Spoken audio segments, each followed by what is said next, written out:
Hey guys, let's make a baby bottle. So I'm going to show you today the several different ways you can prepare a baby bottle, and this is obviously going to be with formula.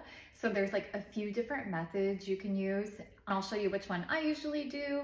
Everyone's going to adapt and figure out their own rhythm when they have their baby, and you'll see what works best for you. So you can either do it like ahead of time or do it as you go throughout the day, which is what I typically do. But let me show you all the different type of equipment you can use, because I was pretty confused when I first had my kid of what to buy. It was like a lot. I didn't even know how to make a bottle. I had to like Google that. So you don't just come out knowing how to make a bottle, when they're born. You have to look that stuff up. So I'll show you the manual way. This is the way I usually do it. And for all formula, you're going to be using distilled water.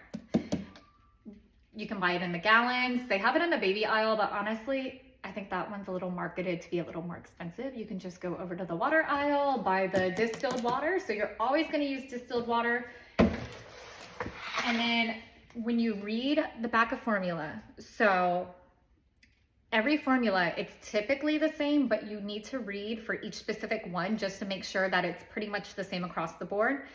You're going to read like 2 ounces and so 1 scoop of this formula is typically equal, you're going to put 2 ounces of water. So you'll put the water first, then you add the formula, just so you measure it out appropriately. So if you can see here, it says 2 ounces, you use 1 unpacked scoop, 4 ounces, 2 scoops. And if you're going to do half, so say you want to make 1 ounce, you're just going to do half of a scoop. So I'm going to make this bottle for my daughter later. When you make a bottle, it's good for 24 hours. Once you put it in the refrigerator, it's good for 24 hours. So once you make the bottle, you can put it in the fridge, but use it within 24 hours. Once they start eating from the bottle, so if they start feeding from it and then like say they don't want any more, you only have that 1 hour from that start time they started eating it, that they started feeding, just because of like bacteria, sanitation, and just hygienic purposes. So just keep that in mind.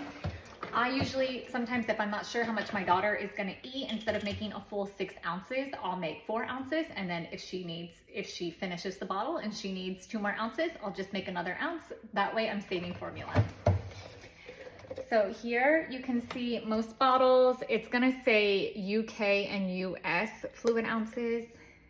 Honestly, the US looks to be a little more. I don't know why, but it also has mLs.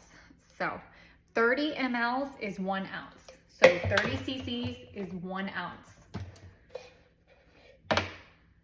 So I'm actually just gonna make 5 ounces because I don't want to waste formula. It's pretty expensive and she goes between 5 to 6. So I usually put it on the counter to measure. See, it's about 5 fluid ounces once it measures out. And so I'm gonna do 2.5 scoops of this formula.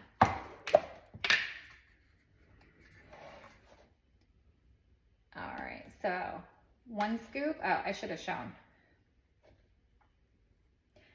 So when I take the formula, it looks like this. Most of them will come with a scooper. So I just scoop, and you see how there might be like, if I pack that, if I push it all the way down and then I fill every space, that's kind of like a packed. So they don't want that. They want you to just scoop it, because it is kind of technically like a medication, and then just pour. So I put 2 in for 5 ounces. I still need half a scoop. And honestly, you're just guesstimating, like, especially when you're in a rush. So that's about half a scoop. So I put that in.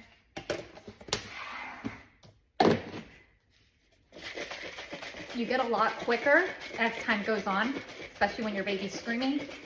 Shake it around. You're just gonna be shaking it. I usually shake it for like a good 30 seconds to a minute. Different formulas might clump. When I used Nutramigen in the past, I think it was Nutramigen, that one would like clump like crazy. So I would literally just be looking for the clumps. So you're gonna look, are there clumps in the bottom, on the side? You'll start to see it when it settles out. And if there are clumps, just keep shaking it. So it's about 2:39, it's about 2:40 p.m. here where I'm at right now. So this will be good up until tomorrow at 2:40 p.m. But I'm gonna feed her, this is gonna be her nighttime feed tonight. So I'm just gonna pop it in the refrigerator. And then all I need to do is when I need the bottle, since it's gonna be cold, I'm gonna pour some water into this bottle heater and just heat it up for a few minutes. So that's kind of how you warm it. That's one way, that's the way I usually do it, just because like I'm on the road a lot or whatever, and like I'm just honestly used to that method. Another thing you can use, this is by Dr. Brown's. So I don't have enough distilled water because I haven't been to the store. So this comes in like up to a liter of water it can hold. So this is good for 24 hours. If you want to have your formula sitting in the fridge for 24 hours, and then when baby's hungry, you pour it into a bottle. So you're gonna have it pre-made. You're gonna pour it into a bottle when baby's hungry, and then you're just gonna heat it up using one of these or any bottle warmer or whatever. So you're gonna pour it. I don't have enough distilled water, so I'm just gonna talk it through.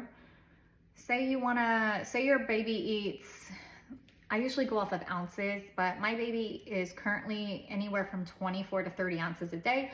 So say I see the 24 ounces, you're gonna fill the distilled water to that.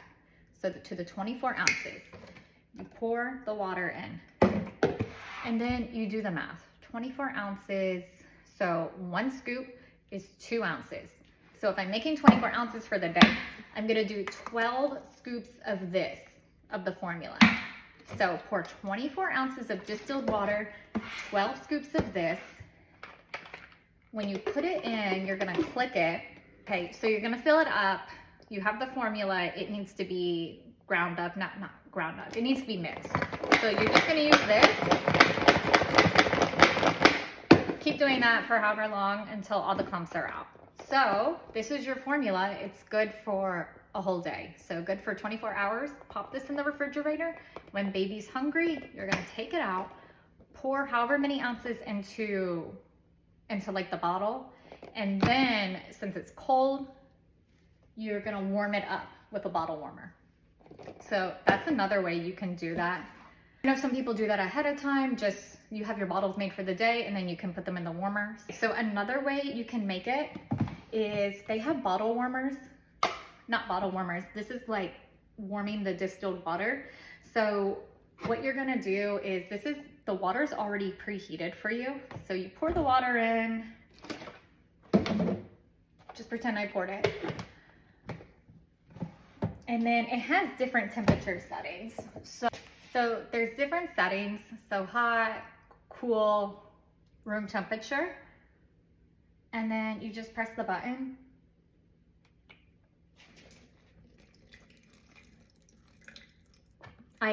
I didn't put much in there, but the water's gonna come out warm, or whatever setting you put it on. So you could do it that way. So you have your, say you wanna feed them 6 ounces. You're gonna fill it up with 6 ounces of hot water. So the water's already like hot and warm. And then you just add the formula in and then shake it, and then you can feed baby. You don't have to warm it up because the water's already pre-warmed. I don't have it with me, but it's something I've used in the past. So it's the Baby Brisa, the same company that does this. And it's the, I think it's like the Formula Pro. So I had that a few years ago and I did use it quite a bit. So it's kind of like this water heater where the water is warm. You can set like different temperatures, but it also, you fill it up with formula. So it has the formula, it's kind of like a Keurig, and it has the water.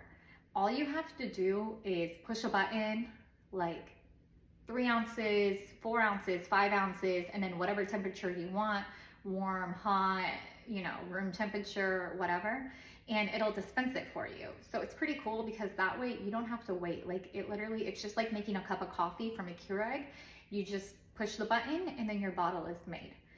I like that a lot. The only thing I don't like about it is the cleaning. You have to clean it, I believe it's after like 5 or 6 feeds. You have to feed where like the formula is. Like there's something that rotates here. And it's just like so many different parts. And like after a while I was like, yeah, I'm tired of cleaning stuff. I already clean enough bottles. So, I mean, but that's pretty cool because you can just on demand make another ounce, 2 ounces, whatever. So that's another way you can make these bottles. There's like several different ways. No way is the right way. You'll find your rhythm, you'll find your routine, you'll find what equipment works best for you. You might have to switch it up every once in a while, but honestly, you can use all these different methods. Some people have their formula ahead of time. Some people like me are lazy and I'll just do it on the go. That way in my mind, I can serve formula. So I'm also gonna do another video where I make baby bottles on the go, like if you're flying, traveling or whatnot, because I've done that whole hassle and I've found out like a few tips and tricks that have helped me. Hopefully it'll help somebody out there. But if this video was helpful, please let me know. Drop it in the comments, I'd love to hear.